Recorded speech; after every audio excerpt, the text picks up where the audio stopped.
다른 한 비유를 들으라. 한 집 주인이 포도원을 만들어 산 울타리로 두르고 거기에 집 짜는 틀을 만들고 망대를 짓고 농부들에게 새로 주고 타국에 갔더니 열매 거둘 때가 가까우매 그 열매를 받으려고 자기 종들을 농부에게 보내니 농부들이 종들을 잡아 하나는 심히 때리고 하나는 죽이고 하나는 돌로 쳤거늘 다시 다른 종들을 처음보다 많이 보내니 그들에게도 그렇게 하였는지라. 후에 자기 아들을 보내며 이르되 그들이 내 아들은 존대하리라 하였더니 농부들이 그 아들을 보고 서로 말하되 이는 상속자니 자 죽이고 그의 유산을 차지하자 하고 이에 잡아 포도원 밖에 내쫓아 죽였느니라. 그러면 포도원 주인이 올 때에 그 농부들을 어떻게 하겠느냐. 그들이 말하되 그 악한 자들을 진멸하고 포도원은 제때의 열매를 바칠 만한 다른 농부들에게 새로 줄지니이다. 예수께서 이르시되 너희가 성경에 건축자들이 버린 돌이 모퉁이의 머릿돌이 되었나니 이것은 주로 말미암아 된 것이요 우리 눈에 기이하도다 함을 읽어본 일이 없느냐. 그러므로 내가 너희에게 이르노니 하나님의 나라를 너희는 빼앗기고 그 나라의 열매 맺는 백성이 받으리라. 이 돌 위에 떨어지는 자는 깨지겠고 이 돌이 사람 위에 떨어지면 그를 가루로 만들어 흩으리라 하시니 대제사장들과 바리새인들이 예수의 비유를 듣고 자기들을 가리켜 말씀하심인 줄 알고 잡고자 하나 무리가 무서워하니 이는 그들이 예수를 선지자로 알미었더라. 이는 하나님의 말씀입니다. 하나님 감사합니다. 아멘. 예, 좋으신 우리 주님의 은혜와 평강이 오늘 예배하는 우리 모두 가운데 함께하기를 빕니다. 마틴 슐레케츠라는 이 바이올린을 만든 장인공이 쓴 묵상집이 있습니다. 가뭄비 나무의 노래라는 책에 이번 주, 그러니까 연중 40주의 묵상이 이렇게 요일별로 기록되어 있는데 그 묵상 가운데 오늘 아침에 읽으면서 마음에 다가왔던 부분입니다. 이 슐레케츠는 이렇게 이야기합니다. 성숙한 믿음은 의심과 혼란을 피하지 않습니다. 명쾌한 대답을 통해 의심을 떠나는 일은 드뭅니다. 의심과 결별하는 것은 이 명쾌한 대답을 통해서가 아니라 용기를 통해서입니다. 우리는 의심을 두려워해서는 안 됩니다. 우리가 경계해야 할 것은 의심이 아니라 무심함입니다. 무심함은 사랑의 죽음이자 믿음의 죽음입니다. 물론 의심이 믿음을 더 쉽게 해주지는 않습니다. 하지만 더 진실하고 깊이 있는 믿음으로 인도할 수 있습니다. 예수를 대적했던 사람들은 의심하는 사람들이 아니라 스스로의 신앙에 확신 있었던 사람들입니다. 그들은 자신이 믿는 것에 대한 확신이 지나쳐 그 이외의 것들은 받아들이지 않았습니다. 무슨 자격으로 이런 일을 한단 말이오? 누가 당신에게 그런 일을 하게 했소? 이 질문에 계속 일련에 이어지는 오늘 설교의 본문입니다. 예루살렘에서 주님이 행하신 일련의 일들은 유대교 지도자들을 불편하게 했습니다. 백성들의 환호성 속에 예루살렘 성에 입성한 일이나 성전에서 장사하는 환전상이나 상인들의 상을 넣고 요란스레 성전을 비난하는 일, 강도의 소굴이다라는 이 예수의 행적은 참으로 그들의 권위에 대한 심각한 도전이라고 생각했습니다. 병자들을 고치고 다음 날에는 성전에서 가르치는 이 파격까지 행하셨습니다. 이에 당황한 예루살렘 지도자들은 나사렛 촌뜨기에 불과한 예수에게 당신은 무슨 권한으로 그런 일을 하오? 공개적으로 문제 제기를 합니다. 이로써 권위 논쟁이라고 일컬어지는 긴 논쟁이 21장 우리의 본문, 오늘 본문을 포함해서 23장까지 이어집니다. 권위의 이 문제는 오늘도 계속해서 제기되는 문제입니다. 무슨 권위로 누가 어디에서 왔느냐라고 묻습니다. 예수께서는 자기의 권위가 어디로부터 왔는가를 즉답하는 대신에 세 개의 비유로 에둘러 답변하십니다. 두 아들의 비유, 그리고 결혼 잔치의 비유와 함께 오늘 이 악한 농부들의 비유로 알려진 오늘의 본문이 그 두 번째입니다. 그리스도교와 교회는 악한 농부들의 비유를 의기양양하게 읽었습니다. 주인의 포도원을 맡았던 원래 농부들이 심판을 받고 새 농부들에게 포도원을 맡겼다는 이 비유의 결말은 교회와 그리스도인들이 새로운 농부들의 자격으로 포도원을 맡았다는 선언이기 때문입니다. 여기에서 심판받고 쫓겨난 이전 농부들은 유대교와 유대인들을 말하는 것이고, 또 포도원을 이어받은 새 농부는 그리스도교와 교회와 그리스도인들이라고 해석됩니다. 이 해석은 틀리지 않습니다. 마태는 이 비유를 통해 예루살렘이 붕괴되고 유대인들이 유대 땅에서 추방당하는 역사를 돌아보고 있습니다. 가까운 장래에, 즉 AD 70년경에 유대 공동체들은 로마군에 의해 철저히 파괴되고 그 터전을 빼앗기고 유대 땅에서 추방됩니다. 무자비한 살육 중에 수많은 유대인들이 죽고 남은 자들은 로마의 명령에 따라 유대 땅을 떠나게 됩니다. 그야말로 이 비유가 말하는 심판이 그대로 실현된 셈입니다.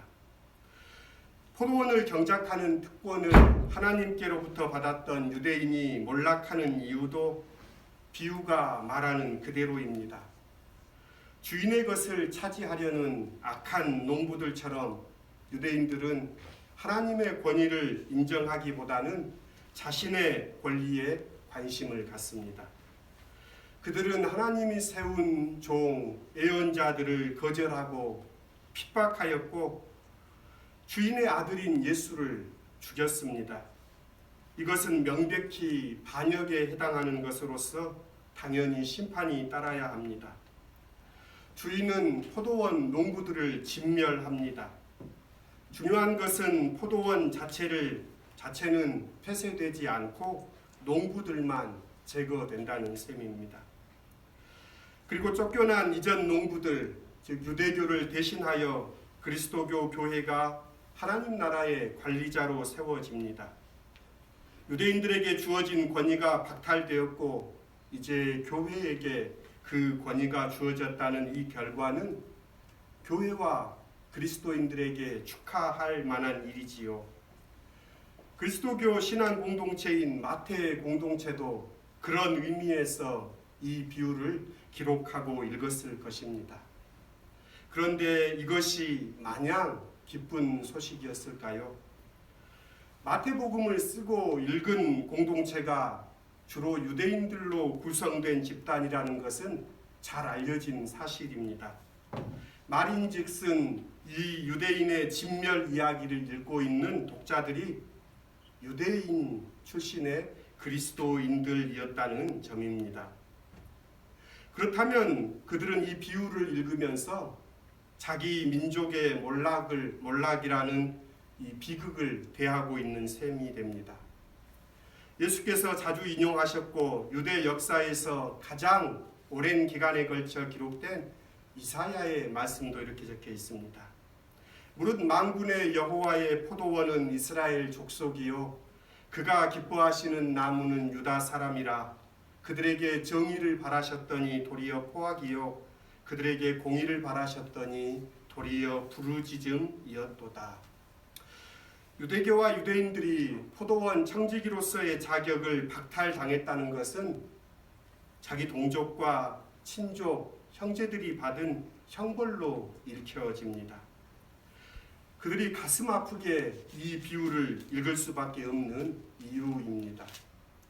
그런데 이 비유는 유대인들에게만 한정되지 않습니다. 하나님의 나라가 그리스도교 교회에 맡겨졌다는 사실이 그리스도인들에게는 마냥 축하할 일만은 아닙니다. 유대교가 버림을 받았다면 똑같은 이유로 그리스도교 교회도 버림을 받을 수밖에 없는 일이니까요. 하나님께서 나의 백성이라고 선택하신 아브라함의 후손이 심판대 위에 선다면 그리스도교 교회 역시도 그렇게 될 수 있다는 경고입니다. 지난 8월 30일 설교에 교회가 걸림돌인가 반석인가라는 설교에서 인용했던 이 가라마조프 신의 이 형제들 가운데 일부입니다. 대신문관은 종교재판이 한창인 스페인 세비야에 예수께서 재림하십니다. 그때는 세비야의 모든 왕과 귀족들, 추기경과 시민들이 지켜보는 가운데 추기경이었던 대신문관이 거의 100명에 해당하는 사람을 이단자로 화형시킨 다음 날입니다. 종교재판이 한창인 그곳에 재림한 예수는 장래 행렬을 멈추게 하고 8살 이 소녀를 죽음 가운데 부활케 합니다. 달리다굼 소녀야 일어나라 말씀하시자 소녀는 관에서 일어나 앉더니 무언가에 놀란 듯 사람들을 바라봅니다. 군중들 사이에 소요와 비명과 통곡이 일어납니다.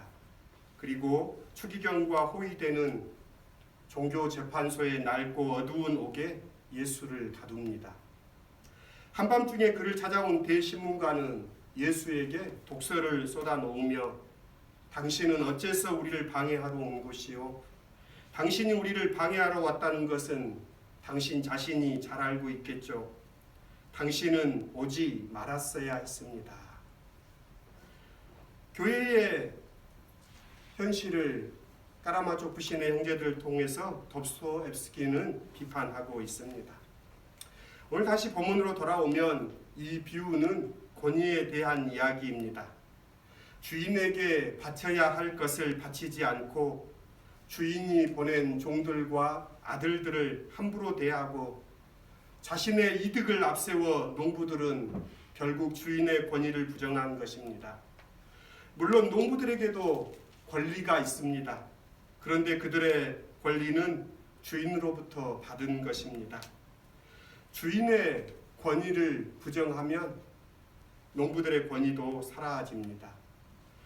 대제사장들과 바리새인들은 이 비유가 자신들을 겨냥한 것임을 바로 파악합니다. 화가 난 그들은 예수를 붙잡으려 합니다. 그러나 예수를 선지자로 생각한 군중들의 반발을 두려워하여 포기하고 맙니다. 그들이 가지고 있다고 생각하는 권위가 어떤 것인지를 보여주는 대목입니다. 그들이 두려워하는 권위는 하나님도 아니고 진리도 아니며 사람들인 것입니다. 자신들을 두려워하고 자신들을 떠받드는 바로 그 권위입니다. 그들이 가지고 있는 권위는 사탄이 예수께 약속했던 그 명예, 그 인기, 그런 권위입니다. 지금은 예수를 선지자로 생각하지만 얼마 지나지 않아 예수를 십자가에 못 박으라고 외치는 군중이 저들의 권위일 따름입니다. 그것은 저들이 생각하는 권위의 실체입니다. 사실 저들을 비웃을 게 아니지요. 오늘 우리는 하나님의 권위 아래 살아가고 있습니까? 과연 이 시대의 교회는 하나님을 주인으로 여기고 있습니까? 빌립보에 보내는 편지에서 바울 사도는 신앙이란 무엇인지를 도드라지게 드러내고 있습니다. 형제자매 여러분, 나는 아직 그것을 붙들었다고 생각하지 않습니다. 내가 하고자 하는 일은 오직 한 가지입니다. 뒤에 있는 것은 잊어버리고 앞에 있는 것을 향하여 몸을 내밀면서 그리스도 예수에게 하나님께서 위로부터 부르신 그 부름의 상을 받으려고 목표점을 바라보고 달려가고 있습니다. 바울이 말하는 뒤에 있는 것은 무엇이겠습니까? 잊어버려야 할 것은 무엇일까요? 자신의 자랑이었던 히브리인이요 베냐민 지파 출신이요 8일 만에 받은 할례 율법의 열심으로 바리새인이라고 여겼던 그런 자부심을 그는 버렸다고 고백합니다. 바울 앞에 있는 것은 무엇입니까? 안온한 삶을 버리고 경계를 허무시는 예수를 따르는 삶을 그는 선택합니다. 그는 자신을 부르시는 분을 바라보며 부르심을 따라 산다고 고백합니다. 교회와 그리스도인은 하나님 나라의 주인이 아닙니다. 교회와 그리스도인은 하나님 나라의 청직이요 경작인이요 소작농입니다. 하나님의 뜻에 따라 그 포도원을 일구어가지 않는다면 우리 그리스도교와 교는 유대교의 전철을 밟지 않겠습니까? 권위란 내 스스로의 것이 아니라 받은 것입니다. 따라서 언제라도 그 권위는 취소될 수 있다는 얘기입니다. 교회의 모습이 하나님 나라에 합당하지 않다면 하나님께서 교회를 소멸하고 새로운 농부들을 다시 세우실 것이라는 이 메시지가 이 비유 속에서 읽혀지지 않습니까? 요즘 같아서는 이 말씀을 읽기가 참 두렵습니다. 설교를 준비하면서 결단의 찬송으로 290장을 정하고 가사를 읽고 또 읽습니다. 우리는 주님을 늘 배반하나 내 주 예수 여전히 날 부르사 그 참되신 사랑을 베푸시나니 내 형제여 주님을 곧 따르라.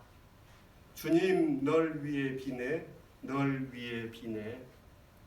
우리는 주님을 늘 배반하지만 주님은 우리를 기다리시고 은혜를 베푸시게 합니다. 이 은혜는 무한하지만 유한한 시간을 사는 우리에게는 제한적이라는 것을 우리는 기억해야 합니다. 우리가 사는 삶이 은혜 안에서 은혜를 향하여 사는 삶이 되기를 소원합니다. 설교를 맺습니다. 무슨 권위로 무슨 자격으로 이런 일을 하십니까? 라는 예수의 권위를 문제 삼는 이들을 향하여 오히려 예수의 오늘 이 두 번째 비유는 너희 권위는 무엇이냐라고 묻습니다. 악한 포도원 농부의 비유는 어쩌면 예수님의 가장 두려운 경고이기도 합니다. 포도원을 맡긴 주인이 종을 보내면 무시하고 조롱하며 때려서 돌려보낸 그들이 아들을 보냈더니 이제는 죽여버렸습니다. 그들에게 돌아갈 것이 무엇인가요?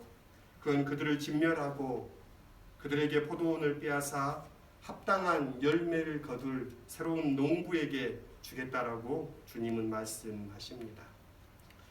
유대교에서 기독교로 옮겨졌다는 촛대를 돌이키지 않으면 그 촛대도 다시 옮기시겠다고 주님은 말씀하십니다. 10월입니다. 하늘이 높고 결실의 계절입니다. 또 10월은 종교 개혁이 있었던 달이기도 합니다. 오늘의 교회가 주님의 근심이 된 듯해서 슬프고 우울합니다. 어쩌면 주님은 지금 교회로 인해 울고 계신지도 모르겠습니다. 주님의 손과 발이 되어 길 잃은 세상에서 길 되는 우리가 되기를 빕니다.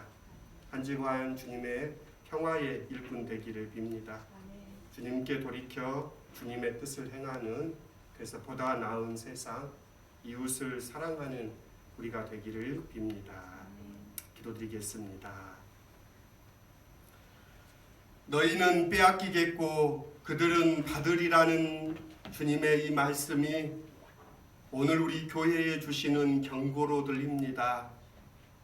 두렵습니다. 주님, 그들은 진멸될 것이고 합당한 열매를 맺는 이들에게 주어질 것이라는 말씀을 듣습니다.